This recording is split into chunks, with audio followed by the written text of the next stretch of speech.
Hello my friends and welcome to this walkthrough of hole number 1 to hole number 9 of the Rookie Division. This video is sponsored by Golf Clash and Playdemic, and we are going to go through all the holes here to kind of explain how to play them in one single video. So we're going to start right away with hole number 1. The tournament is called the New York Classic. So we start off, we are going to play hole number 1. And this is a hole where you do want to have some backspin on your long iron. You're playing with your long iron when it comes to the Rookie Division on hole number 1. You want to line up as we are doing here, like straight up, using max backspin on the backbone, putting ourselves just by that hump there that in the middle. We are adjusting for 1 ring when it comes to 1 mile per hour. And then we will... and we want to be able to get it to bounce and get it to stay there up to the pin. A little bit too much of side spin for us, but still manage to make a good shot in this position. You can play hole number 1 in 3 ways basically. You can go at the middle as we are doing. You can go on the right side if you want to use the slope on the right on the fairway. If you don't want to go that close to the rough and the bunker, go right, let it fall back down to the pin. You can also, if you're having a club like our opponent is having, then you actually can go left side, using as much side spin as possible to the right to kind of bounce it a little bit more from distance towards the pin. Now with having this little amount of backspin on your club, this one is going to be long and it's going to be very hard to get that one accurate straight at the pin. So my friends, this was hole number 1 of the New York Classic tournament, and we are going to go towards hole number 2 here. And this, in my opinion, this is definitely a possible hole-in-one when it comes to playing from the first tee. You need to choose the correct club for it though, otherwise you could be finding yourself in some trouble. So yeah, a little bit of a few seconds break here before we come into hole number 2. It's one of the toughest par 4 that we do have in the game, or not in the game maybe, but in the tournament at least. And you can see that right away here on the screen, like 4 bunkers left, 4 bunkers right, and a fairway that basically are so bumpy and will in many of the cases put you down too much to the right. And I will just say, like, if you're not on the fairway for your second shot, you have no chance whatsoever to reach for the green in 2.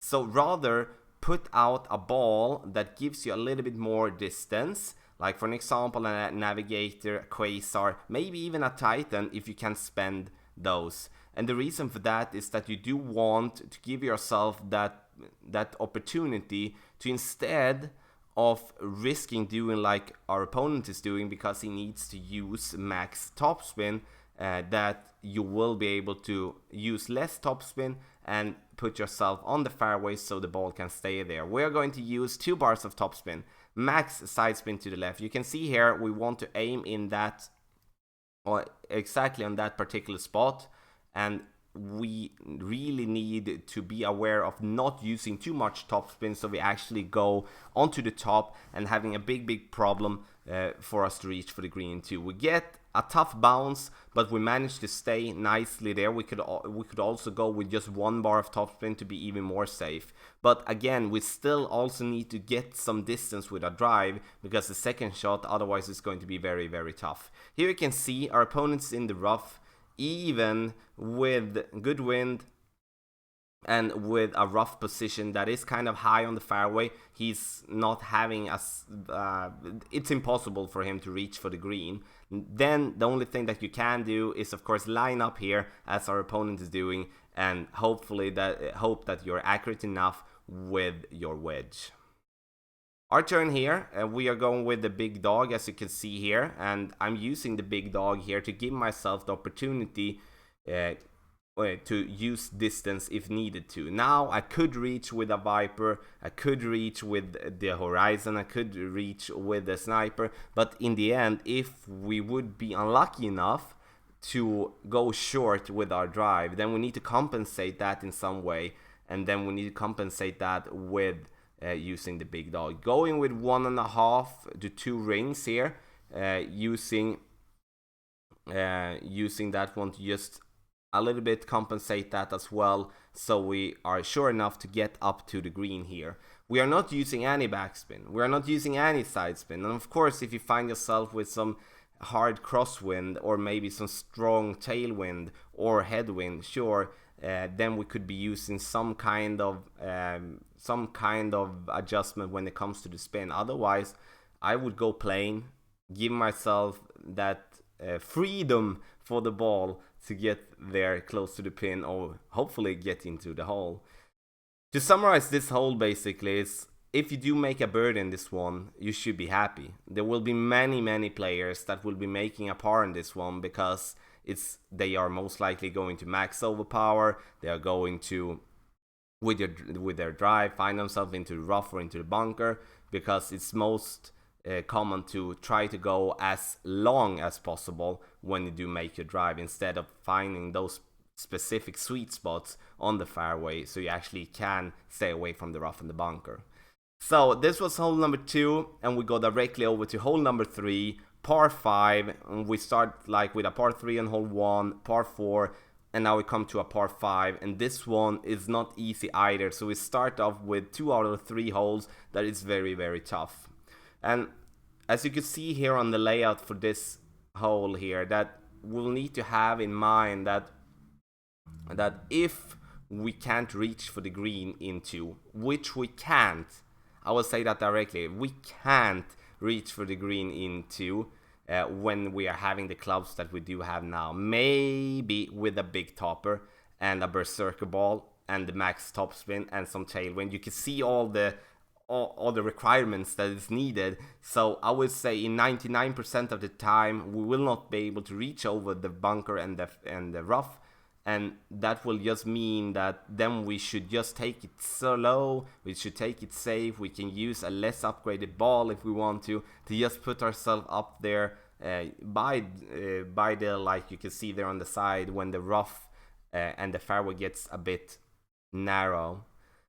So we're just putting a marlin, we are playing with the marlin to just put ourselves up there. You will see we're going to be short, and I know that some people may think, and Tommy, you always say to get as close to the rough as possible. I know, but this is one particular hole where I rather take a safe route, a much safer route, if I know I can't reach for the green into, than playing myself up safe, relying on having a wood club with some distance instead, and with some good topspin, which we do have the big dog, which would still give us a long iron to the pin, which is likely in some cases that we actually drop from distance. You will be able to see this now, that we are going to have the big dog, and with the distance that we reach there, even if we're having a marlin ball that has 0 in power, then we still will be with the topspin able to bounce over the rough, give ourselves an easy way to get to lie up. You can see here, I'm showing on the screen, that if you're aiming on the right side, the ball will be pushed by the fairway out to the rough. So either you need to use a lot of curl going beside the rough, or you can be a little bit smarter, use a wood club, distance, topspin, and bounce it before the rough, over the rough, and put yourself up for a long iron to the pin. You can see there we are not even remotely close to be in the rough or even aiming the rough or something like that. So, and now you can see on the fairway there, we have a really great lie there, middle of the fairway, going to use the green, the back on the green. We can see how our opponent is lining up here. It's like 9.5 crosswind. We do have the Guardian level 1, and I think that is a good suggestion to actually use if you have a driver that you know that you will even have a hard time. Maybe you have a quarterback. Maybe you have the rocket to play with and you can't reach that far as you do with the extra mile, and you don't have the big topper unlocked. Then you may be finding yourself with a wood club to the pin, and then it's important to use a big amount of backspin to let yourself stay on the green easily without risking going too long, because you most likely is going to be having to overpower it. We are going to use the back of the green, and the back of the green is a bit tricky to find the perfect spot, but I'd rather take that route than trying to be close to the rough and having a very tough time when it comes to the adjustment, because we really want to not focus on being close to any obstacles when we do make our shot. It's like we should just be focusing on hitting it perfect, hitting it great, at least. And even if we hit it great, we should be far away from the rough and not risking that. We're going up there on the hill and we're falling back down, kind of close to an eagle, but at least the key on this hole is, from my standpoint, if you play from the first tee, which is the rookie division, that you should be at least finding yourself for an eagle opportunity, but you should be very, very pleased if you do get a birdie. So a long par 5, a lot of talk when it comes to this par 5, and again I say this all the time, like if you do have any questions, make a comment. I try together with my team to answer the comments as fast as possible to give you the help that is required and needed. So we're going to pot the ball in here, and then we're going to get ready for hole number 4. It's a par 3 that I actually do like a little bit more than I supposed to like it, I believe. But it's always nice to like some holes when you're going into a tournament. So we managed to make the birdie. We would be happy with that. So here you come, hole number 4, my friends. And our opponent's going to go first. He's going to show away that I'm not going to play it like that, but I don't blame people for actually playing it in the way. And you can see using max backspin on the backbone will be required to use a little bit of side spin to the right to straighten the ball guide out, as the fairway do slope a little bit down to the left. You can see the ball guide straighten itself out the further our opponent gets to the left. We need to have in mind here that this is a hard approach in the way that it's uphill. It's very much uphill, and the ball will, with a lot of backspin, it will be falling back down. As you can see here, it will fall back down many of the times, and the putt will not be a problem though. But in the end, we will always try to find ourselves in a situation where we want to feel that we can actually go and get the hole in one. So our turn, we're going to play it before the bunker, and we're going to go with 1 ring when it comes to 2.5 miles per hour from this distance with our backbone. And we want to go without any type of side spin, any type of side spin, top spin, or backspin. So we're just going to go plain. We want to hit this ball perfect. The further up to the right we get, as you can see, we hit it a lot great on the right side, and then we will be pushed a lot more to the left. We want to use the platform to push us to the left, but not too much. And that is something to really have in mind if you're having crosswind, tailwind, headwind, to really mixture with that spin and to really mixture with your setup so it's correct. Otherwise, you can bounce yourself in a very, very strange way away from it. So we go over to hole number 5, par 4. This is by me when it comes to grade all the holes when it comes to the rookie division. This is the easiest one, because this does not require any particular way to set up your shot. You can go with 2 ways: right side, max topspin, max side spin to the left, or you can line up with max topspin, max side spin to the right, and play on the left side. If you do have an extra mile, you will be able to reach. A quarterback with a Titan would be able to reach as well. Using slight amount of curl to just straighten the ball out, give myself that little bit of push onto the right side there. Don't aim too far on that fairway platform, because if you're having too much topspin, you could go into the rough behind it. So you will need to have that in mind when you are doing that shot. So our opponent is going to go basically the same way. He's going to go in the middle there. And the problem with that is that you do have a tree exactly there in the middle. You can see it just straight forward here. You do have the tree that is going to be in your line, and it's in play. And if you do get this one and bounce it into the tree, you can get unlucky enough to stay into the rough or into the bunker there and have the tree in your way to the pin. So never put yourself in a situation where the tree could be in play. So we're going to have 2 bars of backspin here. We do want to go with 5 rings on this particular shot, using the thorn in approximately 2 miles per hour per ring when it comes to this adjustment. And 9.7 miles per hour kind of overcompensate a little bit when it comes to having wind from left to right, combined with a little bit of headwind. We bounce nicely there, but using a little bit too much of backspin, or need to change our aiming position just a little bit. But still a nice shot, and we are close to the pin. This is a hole where we will be seeing people dropping eagles, that I'm totally sure about. And so it's important for you that you give yourself at least the opportunity from distance with your long iron, with your short iron, doesn't really matter, but you need to give yourself the opportunity. Here our opponent's having a long iron which will not have enough backspin. There is not enough backspin to get this one to stop close to the pin. So it has to be a long iron with 4 to 5 bars of backspin, in my opinion. A short iron would be just needed to use 1, maybe not even 1 when it comes to playing that one. A little bit coming in too hot, still a good shot from our opponent, absolutely. And we're going to roll this putt in the hole, take the birdie, be happy with the birdie, because even though it's the easiest hole by the hard holes to compare with, it's still going to be good for us to find ourselves in the way that we at least got to shoot for the eagle and not having any problem with our drive.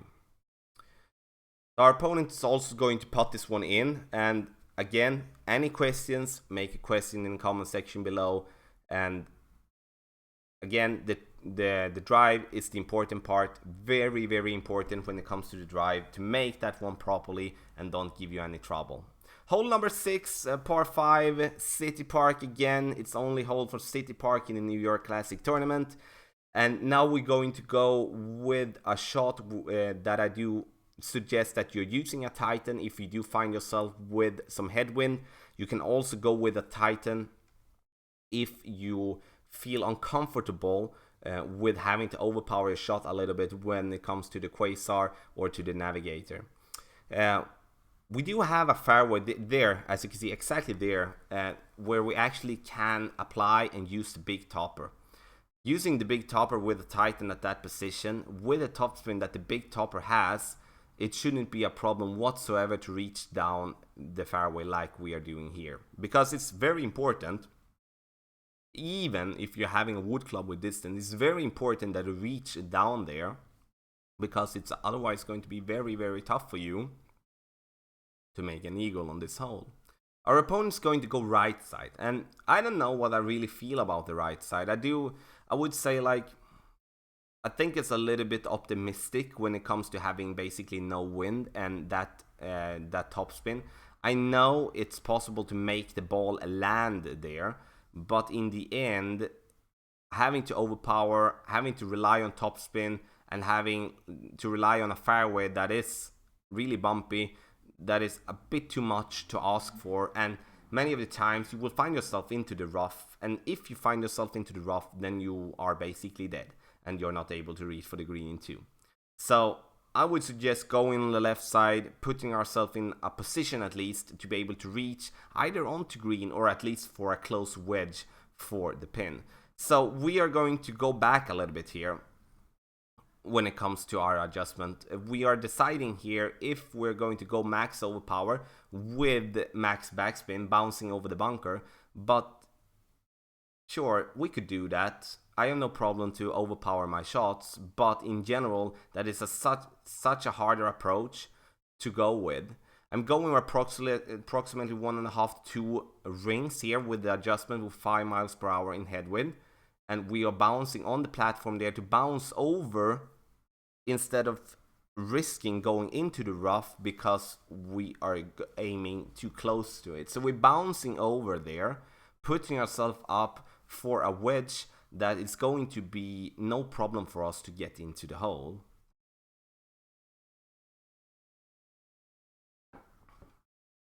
As you can see here now, our opponent has no chance to reach for the green in 2, and that's why the drive here again on this hole is so important.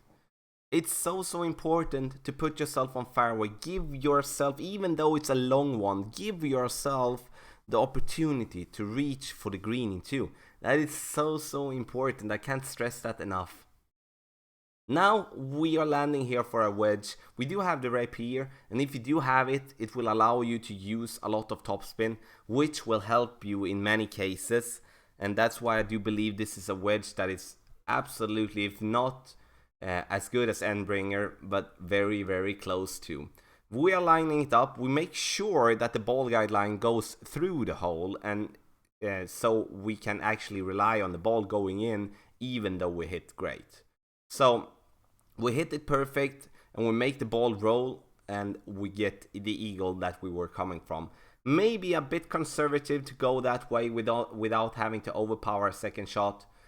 But again, we took a way where we knew that we're going to have a really good shot for the eagle, and we knew that the only thing that would be standing in our way from the eagle would be having to shoot our wedge shot good. Not great, not perfect, good. And if you shoot a wedge shot good, then you can't blame anyone else than yourself in that position. So we take that, we take the eagle. Our opponent here is going to go over the bunker, which is a good try, and you can see here is a really good try from the rough, and it's going to be close to the pin. But again, the drive did destroy everything there in the beginning. So here you have hole number 6, par 5. Make an eagle on this one. Be happy. Definitely be happy, my friends. It's very important. Hole number 7. 3 more holes to go of this walkthrough, and we're going to go hole number 7. I like hole number 7. I remember this was a hole where we had a lot of tailwind in the last tournament, and I do believe we will get the same wind in rookie that we're having now, approximately around 5 miles per hour in tailwind, because the rookie division has most of the tournaments now later days having to have tailwind. You can play this one in 2 ways, right side or left side. Right side, max side spin on your quasar, 3 bars of topspin. Left side, max side spin on your quasar, max topspin. We're going to go left because, as you could see, we do have a little harder way to reach for the green if we're going right, because then we need to apply a lot of curl, a lot of side spin, and that is abilities that our clubs are not that good at the moment. So we are playing ourselves in this position where we actually can have a decent way to bounce over the bunker onto the green.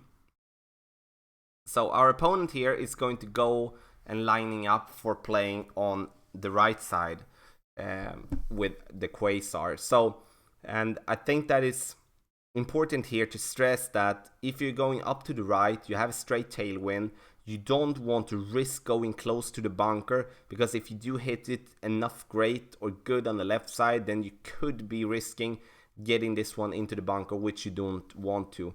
Hits it great, having tailwind, having topspin will make the ball be very close, but makes a good drive in the end. But now we come to another problem for our opponent here, and I'm going to talk about that when it's his or her turn.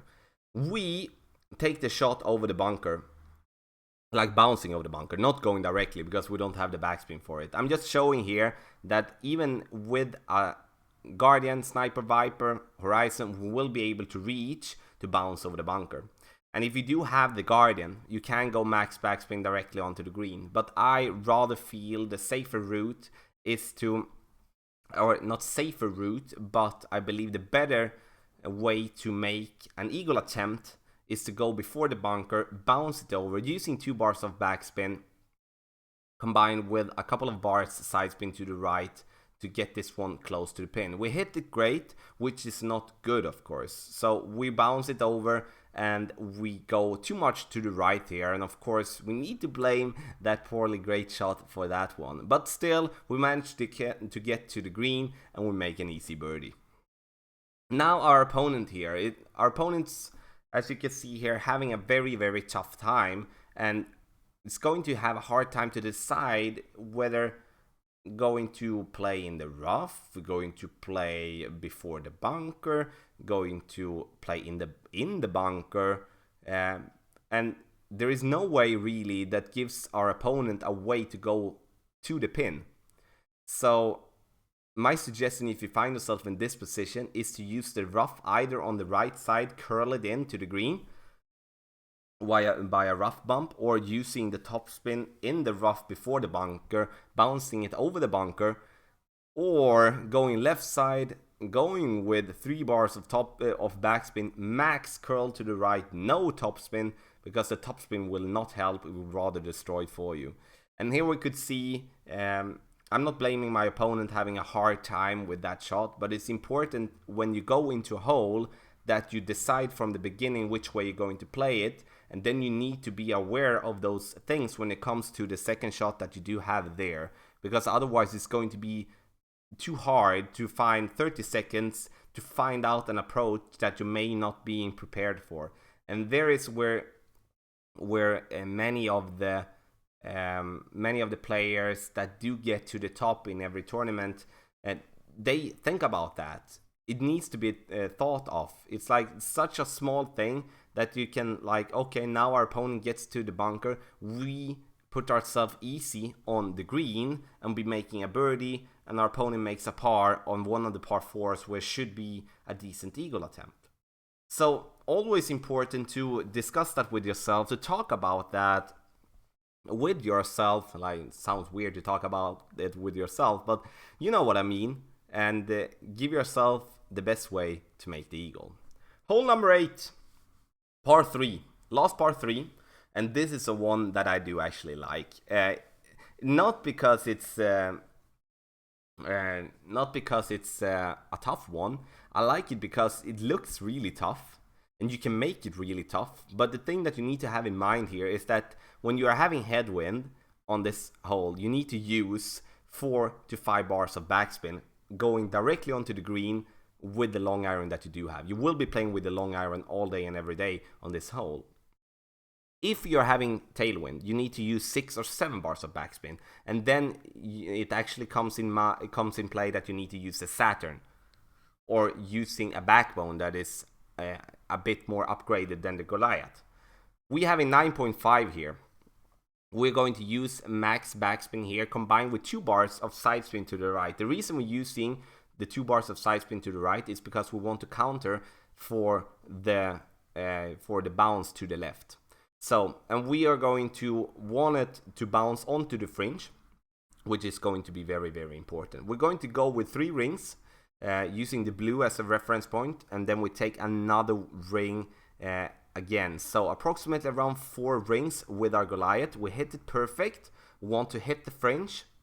We bounce, and we bounce again, and we will roll down. We still are a little bit too short, even if the ball guy line showed us that we were going to be long.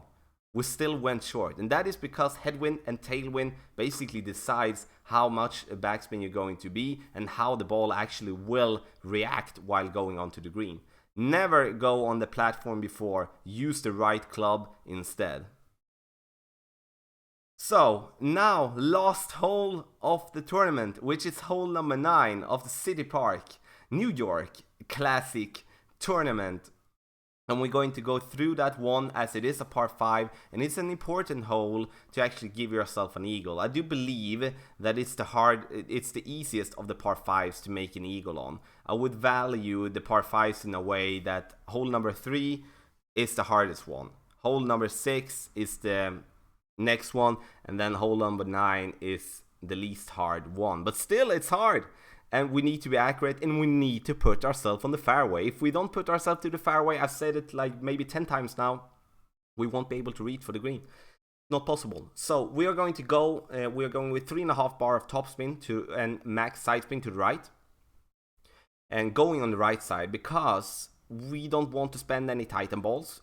and we still want to make sure that we reach to the second platform without any issues. So we're lining up there with our extra mile. We're going to go with max curl, and of course, as you can see, you don't have that much curl with the extra mile. That's why we can't go with max top spin with this type of wind, because then we will go into the rough on top. We are going to bounce down, we're going to roll down a little bit, and we are okay with that shot. With a club with more curl, then we could go with max top spin all day and every day, and adapt the curl after that to curl it more, to just give more roll on the fairway there. If you feel this right side being too hard for you, left side is the way to go. And the left side will be an easier way to make the ball stay on fairway. You need to go as close to the top as possible to give yourself the opportunity to reach for the green in 2. Have in mind that you need to play with a Titan. You need to. Otherwise, you will find yourself in a situation where you sometimes, especially with headwind, you need to max overpower your shot, and that will also apply when it comes to side wind. Tailwind would work, but you can't rely on having tailwind all the time. And also using a club with some power in, like for an example, the big dog. We're going to go with 2.5 bar of backspin. As you can see here, we have no problem reaching to the platform here. We are playing uphill here, which means that the ball will be less affected by the wind. So when you do your notes, when you do your calculations and your numbers, and you need to play this one as uphill, which means that the ball will not be affected by the wind that much. We will be bouncing there on the platform. We roll down, having no problem reaching for the green. That great shot, of course, destroys it for us, as we will be going too much onto the left. But we take it and we make an eagle, and that is, in the end, all that counts for us. You can see here our opponent took the right side, and this is the danger with the right side. If you're not accurate enough, or if you're not having the navigator does not have the side spin for it, the club my opponent didn't have the curl for it, then it's kind of logic that he or she gets into the bunker, and then it's not possible to reach for the green in 2. So my friends, this was hole number 9, and I want to thank you for watching this whole video. I hope this helped you a little bit, and you can pause, you can rewind in your course, you can look for the tutorials and the guides for the hole separately as well. This video is sponsored by Golf Clash and Playdemic, and again, if you do have any type of questions, please pick up in the comment section below, and I will be happy to answer you. Otherwise, I will wish you the biggest and the most of luck for the New York Classic tournament.